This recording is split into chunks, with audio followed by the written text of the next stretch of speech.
सभी साथियों को नमस्कार। आप सभी का स्वागत है आपके अपने चैनल साइंस फाइटर क्लासेज में।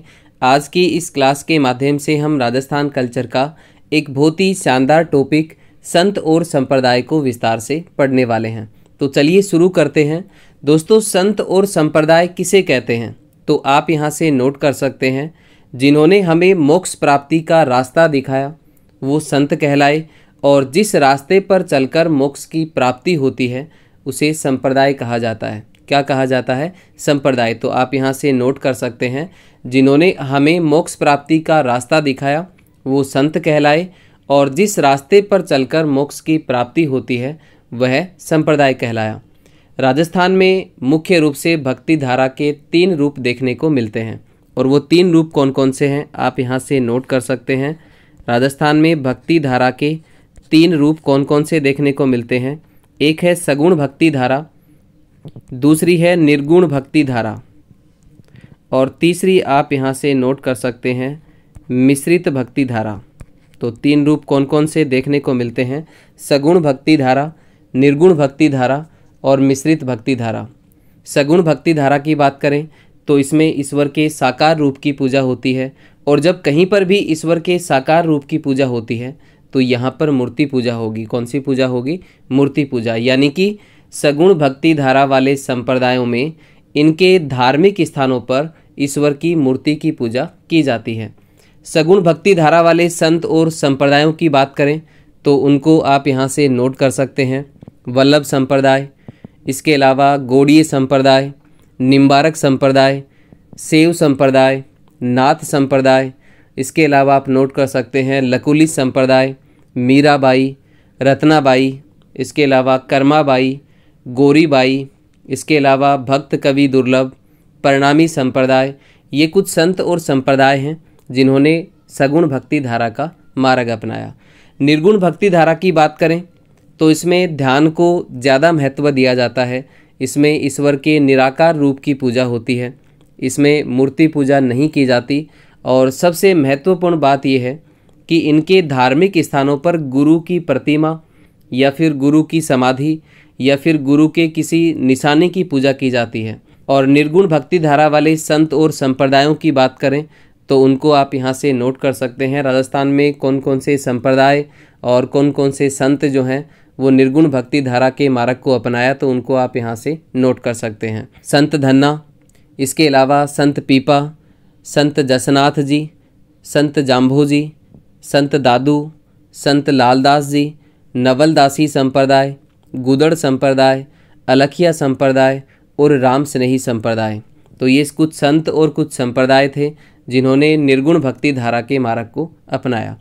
आगे बात करें मिश्रित भक्ति धारा की तो इसमें सगुण और निर्गुण दोनों प्रकार के भक्ति मार्ग को अपनाया गया है। मिश्रित भक्ति धारा वाले संत और संप्रदायों की बात करें तो उनको आप यहाँ से नोट करें। संत माव जी, संत चरणदास जी और संत हरिदास जी। इसमें आपको 3 ही याद रखने हैं। मिश्रित भक्ति धारा वाले जो संत हैं राजस्थान में वो कौन से हैं? संत माव जी, इसके अलावा संत चरणदास जी और संत हरिदास जी। इस प्रकार से संत और संप्रदाय से संबंधित कुछ सामान्य बातों को हमने पढ़ा। अब प्रारंभ करेंगे संत धन्ना से। सबसे पहले हम पढ़ने जा रहे हैं संत धन्ना को, तो चलिए शुरू करते हैं। संत धन्ना जाट की बात करें तो इनका जन्म 1415 ईस्वी में धुवन गांव टोंक में होता है। संत धन्ना जी का जन्म कब हुआ? 1415 ईस्वी में, और कहाँ पे होता है? धुवन गांव। और ये धुवन गांव कहाँ पे पड़ता है? टोंक में पड़ता है। 1415 ईस्वी में धुवन गांव टोंक में संत धन्ना जी का जन्म होता है। इनके पिता की बात करें तो इनके पिता का नाम क्या था? रामेश्वर। संत धन्ना जी के पिता का नाम क्या था? रामेश्वर। और इनके गुरु का नाम था रामानंद। वेरी इंपॉर्टेंट, संत धन्ना जी के गुरु का नाम क्या था? रामानंद। आप यहाँ से नोट कर सकते हैं। और याद रखें, संत धन्ना राजस्थान में भक्ति आंदोलन के जनक माने जाते हैं। वेरी इंपॉर्टेंट, काफ़ी बार एग्जाम में पूछा गया है। राजस्थान में भक्ति आंदोलन के जनक, राजस्थान में भक्ति आंदोलन के जनक किस संत को माना जाता है? भक्ति आंदोलन के जनक किस संत को माना जाता है? संत धन्ना। किस संत को माना जाता है? संत धन्ना को माना जाता है। और यदि संत धन्ना ऑप्शन में ना हो तो संत पीपा को करना है, और यदि दोनों ही ऑप्शन में ना हो तो आप क्या करेंगे? संत दादू को करेंगे। क्योंकि संत धन्ना के बाद राजस्थान में भक्ति आंदोलन की अलख जगाने वाले जो संत हैं वो कौन है? संत पीपा। और राजस्थान में भक्ति आंदोलन को लोकप्रिय बनाने वाले जो संत हैं वो हैं आपके संत दादू। संत धन्ना की बात करें तो संत धन्ना की राजस्थान में सर्वाधिक मान्यता बीकानेर में है। वेरी इंपॉर्टेंट, संत धन्ना की राजस्थान में जो सर्वाधिक मान्यता है वो कहाँ पे है? बीकानेर में। और राजस्थान से बाहर यदि हम बात करें तो राजस्थान से बाहर इनकी सर्वाधिक मान्यता कहाँ पे है? पंजाब में। काफ़ी बार एग्जाम में पूछा गया है कि राजस्थान से बाहर संत धन्ना की सर्वाधिक मान्यता कहाँ पे है? पंजाब में।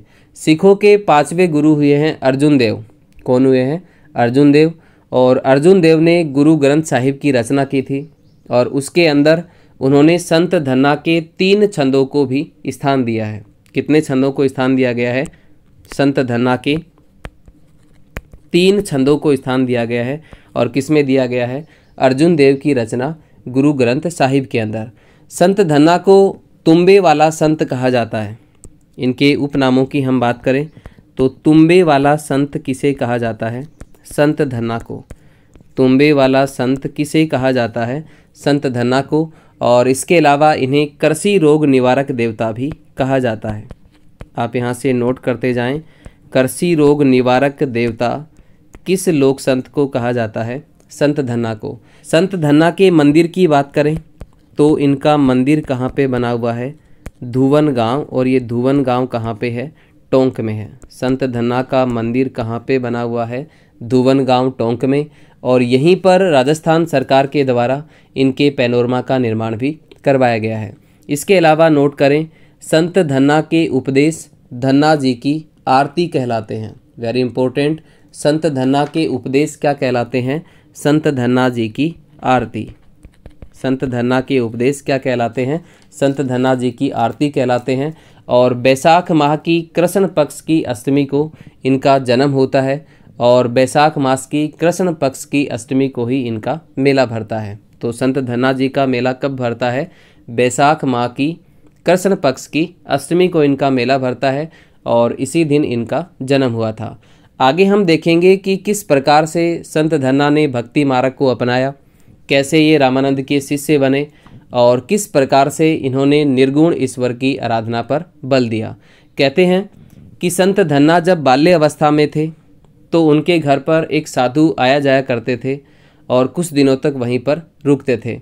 साधु जब सुबह सुबह ब्रह्म मुहूर्त में उठ करके भगवान की मूर्ति को स्नान करवाते और स्वयं भी स्नान करते और उसके बाद मूर्ति को भोग लगा करके स्वयं खाना खाते। और संत धन्ना रोज साधु को ऐसा करते हुए देखा करते थे। जब साधु धन्ना जी के घर से जाता है तो संत धन्ना ने साधु से कहा कि ये मूर्ति आप मुझे दे दीजिए, मैं रोज़ भगवान को भोग लगाऊंगा और रोज़ इनको स्नान करवाऊंगा। साधु ने मूर्ति धन्ना को देने से मना कर दिया, लेकिन बच्चे की जिद के कारण साधु ने अपनी झोली में से एक काला पत्थर निकाला और संत धन्ना को दे दिया और संत धन्ना उस पत्थर को ही भगवान की मूर्ति समझ लेते हैं। अगले दिन संत धन्ना सवेरे जल्दी उठते हैं और उस पत्थर को स्नान करवाते हैं। उसके बाद खुद स्नान करते हैं। जब संत धन्ना खुद भोजन करने बैठा तो उसने सबसे पहले उस पत्थर के सामने भोजन परोसा। तो कहते हैं कि उस पत्थर ने भोजन नहीं किया। तो जब भगवान ने भोजन नहीं किया तो संत धन्ना ने भी भोजन नहीं किया और ऐसे करते करते 2 दिन निकल जाते हैं। बच्चा 2 दिन से भूखा रहता है। कहते हैं कि बच्चे की भक्ति को देख करके भगवान प्रसन्न होते हैं और आकर के वो भोजन करते हैं और उस दिन के बाद रोज़ भगवान और संत धन्ना साथ साथ भोजन करते हैं। इस प्रकार संत धन्ना की भक्ति चारों ओर फैल जाती है। संत धन्ना स्वयं एक किसान थे। कहते हैं कि संत धन्ना ने एक बार अपने खेत में तरबूज बोए, लेकिन तुम्बे उत्पन्न होते हैं और जब जागीरदार अपना हिस्सा लेने के लिए आता है तो जागीरदार धन्ना से कहता है कि मुझे हिस्सा नहीं चाहिए, आप ये खुद रख लो। लेकिन संत धन्ना ने कहा कि आपका हिस्सा आपको लेना ही होगा और ज़बरदस्ती जागीरदार का हिस्सा बैलगाड़ियों में लाद दिया जाता है। जब जागीरदार ने घर जाकर के तुंबे को फोड़कर देखा तो उसके अंदर हीरे मोतियों के बीज निकलते हैं। उसी जागीरदार के द्वारा संत धन्ना की स्मृति में टोंक में मोती तालाब का निर्माण करवाया गया। कौन से तालाब का निर्माण करवाया गया? मोती तालाब। आप यहाँ से नोट कर सकते हैं, मोती तालाब का निर्माण करवाया गया। किसकी स्मृति में? संत धन्ना की स्मृति में। और इसका निर्माण कहाँ पे करवाया गया? टोंक में। संत धन्ना रामानंद की शरण में जाते हैं और रामानंद निर्गुण ईश्वर की आराधना पर बल देते हैं और इनसे प्रभावित होकर के संत धन्ना भी निर्गुण भक्ति के मार्ग को अपनाते हैं। इस प्रकार संत धन्ना ने राजस्थान में भक्ति आंदोलन को जगाने का कार्य किया। इस प्रकार से संत धन्ना जी को हमने पढ़ा। अगले संत हम पढ़ने वाले हैं संत पीपा। तो आप यहाँ से नोट कर सकते हैं, अगले संत जो हैं वो कौन हैं? संत पीपा को पढ़ेंगे। तो चलिए शुरू करते हैं। संत पीपा की बात करें तो संत पीपा प्रारंभ में माँ भवानी के सगुण रूप के उपासक थे, लेकिन बाद में रामानंद के उपदेशों से निर्गुण भक्ति धारा पर बल देते हैं और भक्ति को मोक्ष प्राप्ति का मार्ग बताते हैं। वेरी इंपॉर्टेंट, संत पीपा ने मोक्ष प्राप्ति का मार्ग किसे बताया? भक्ति को। काफ़ी बार ये क्वेश्चन पूछा गया है कि संत पीपा ने मोक्ष प्राप्ति का मार्ग किसे बताया? भक्ति को बताया। इनके जन्म की बात करें तो संत पीपा का जन्म 1425 ईस्वी में गागरोन झालावाड़ में होता है। कहाँ पे होता है? गागरोन। और ये गागरोन कहाँ पे पड़ता है? झालावाड़ में। इनके पिता की बात करें तो इनके पिता का नाम था कड़वाराम। आप साथ साथ नोट करते जाएं। संत पीपा के पिता का नाम क्या था? कड़वाराम खींची। और इनकी माता का नाम था लक्ष्मीवती। संत पीपा की माता का नाम क्या था? लक्ष्मीवती। वेरी इंपॉर्टेंट, संत पीपा की माता का नाम क्या था? लक्ष्मीवती। और इनके पिता का नाम क्या था? कड़वाराम खींची। इनके गुरु की बात करें तो इनके गुरु भी कौन थे? रामानंद। जिस प्रकार से संत धन्ना जी के गुरु रामानंद थे, उसी प्रकार से संत पीपा के गुरु भी कौन थे? रामानंद। इसके अलावा इनके मूल नाम की बात करें तो इनका जो बचपन में मूल नाम था वो क्या था? प्रताप सिंह खींची। संत पीपा का मूल नाम क्या था? प्रताप सिंह खींची। कहते हैं कि संत पीपा गागरोन झालावाड़ के शासक थे और इन्होंने फिरोज शाह तुगलक को युद्ध में पराजित किया था। वेरी इंपॉर्टेंट, फिरोज शाह तुगलक को क्या किया? युद्ध में पराजित किया। तो किस लोक संत के द्वारा फिरोज शाह तुगलक को युद्ध में पराजित किया गया? तो आपका आंसर होगा संत पीपा। फिरोज शाह तुगलक को क्या किया? पराजित किया। किस लोक संत ने किया? संत पीपा ने। इसके अलावा नोट करें, संत पीपा ने अपनी छोटी रानी सीता के कहने पर राजकार्य छोड़ देते हैं और रामानंद के शिष्य बन जाते हैं। तो किसके कहने पर रामानंद के शिष्य बनते हैं? अपनी छोटी रानी सीता के कहने पर। रामानंद से शिक्षा लेने के बाद संत पीपा अपनी आजीविका चलाने के लिए कपड़े सिलने का कार्य करते हैं। इसीलिए दर्जी समुदाय जो है वो संत पीपा को क्या मानता है? अपना आराध्य मानता है। दर्जी समुदाय के जो लोग हैं वो संत पीपा के अनुयायी हैं। संत पीपा के उपदेशों की बात करें तो इनके उपदेश गुटका कहलाते हैं।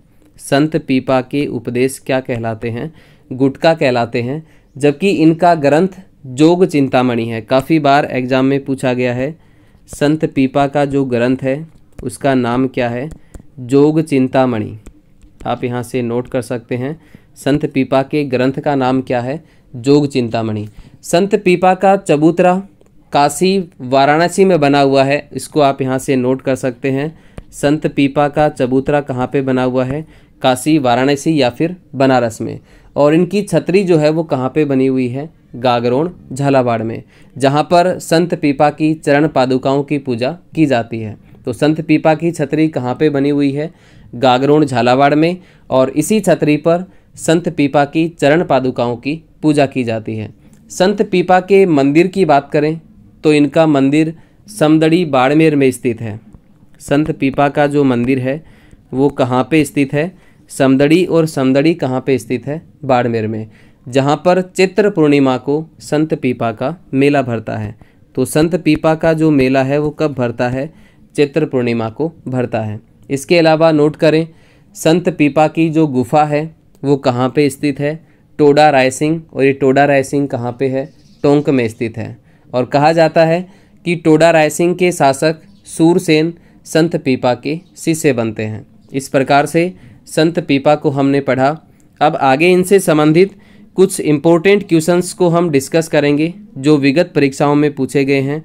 और पहला क्वेश्चन आपके सामने है आपकी स्क्रीन पर। संत धन्ना जी के मेले में राजस्थान के अलावा किस राज्य से सर्वाधिक अनुयायी आते हैं? ऑप्शन आपको दिए गए हैं, हिमाचल प्रदेश, गुजरात, पंजाब और केरल। अभी हमने पढ़ा कि संत धन्ना की राजस्थान के अलावा जो सर्वाधिक मान्यता है वो किस राज्य में है? पंजाब राज्य में है। इस प्रकार से इस क्वेश्चन का राइट आंसर होता है option number C, Punjab. Rajasthan के अलावा संत धन्ना जी की सर्वाधिक मान्यता जो है वो कहाँ पे है? पंजाब में। चलिए बढ़ते हैं अगले क्वेश्चन की ओर। एक और बेहतरीन क्वेश्चन आपके सामने आपकी स्क्रीन पर।